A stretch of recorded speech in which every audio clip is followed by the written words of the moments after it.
Audio Jungle।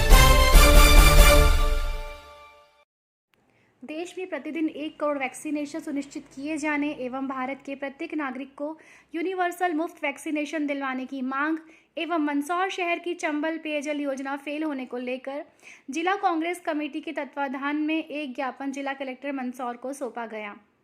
Mandsaur जिले में corona हेतु संचालित वैक्सीनेशन कार्यक्रम को प्रभावी ढंग से संचालित करने एवं मैदानी स्तर पर आ रही समस्याओं को लेकर जिला कांग्रेस का प्रतिनिधिमंडल कलेक्टर मनोज पुष्प से पूर्व सांसद सुश्री मीनाक्षी नटराजन, जिला कांग्रेस अध्यक्ष नवकृष्ण पाटिल के नेतृत्व में मिला।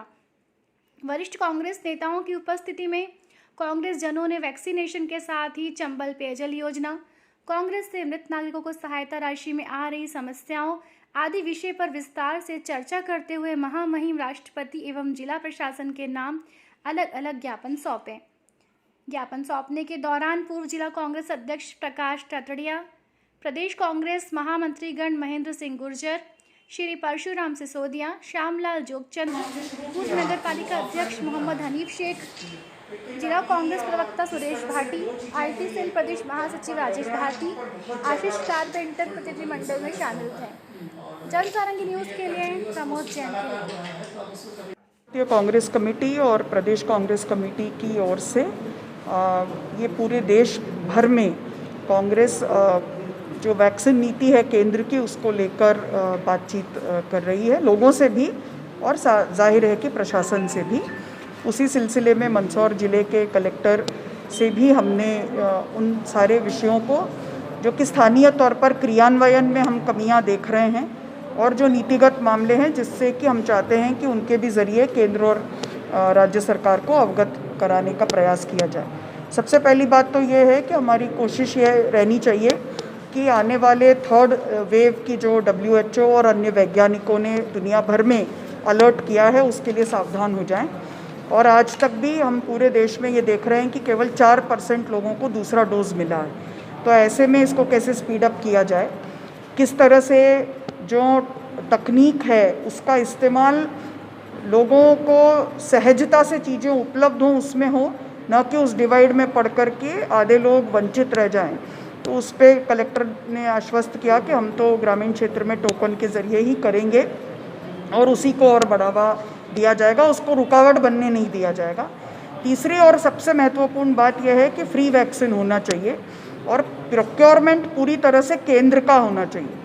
अगर अलग अलग राज्यों को वर्ल्ड मार्केट में आप कॉम्पीट करने के लिए खुला छोड़ देंगे तो उनके लिए ये बहुत ही मुश्किल होगा और वो रेट्स भी अलग अलग हो जाएंगे।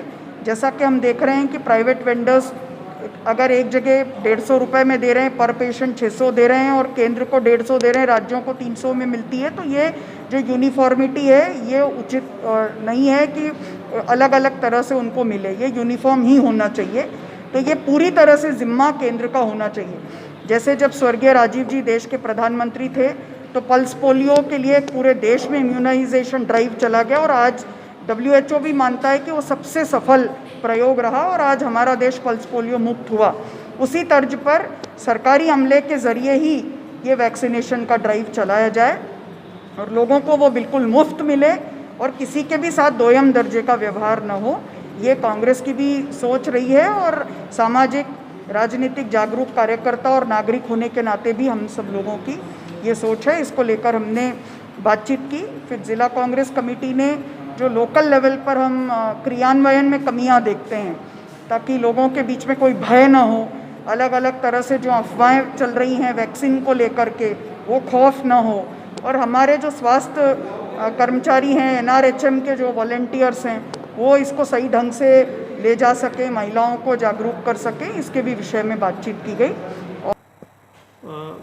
कुछ पॉलिसी के डिसीजन के बारे में उन्होंने एक ज्ञापन भेजा है जो कि हमारे द्वारा भारत सरकार के माननीय राष्ट्रपति महोदय को प्रेषित कर दिया जाएगा। इसके अलावा स्थानीय कुछ वैक्सीनेशन के इश्यूज़ पे और चंबल के जो पानी आ रहा है उसके मुद्दे पर बात की गई है। उनकी बातें सुनी गई है और समाधान कारक जवाब दिया गया।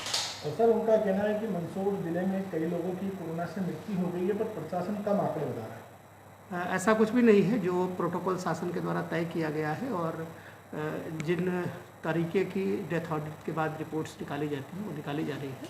और जो आपके मुद्दे हैं वो मैक्सिमम पॉलिसी से रिलेटेड है, जो कि स्टेट गवर्नमेंट और सेंट्रल लेवल के आधार पर डिसाइड होना है। तो जिले लेवल पर कुछ भी ऐसा चीज़ नहीं है जो कि लंबित है। Thank you.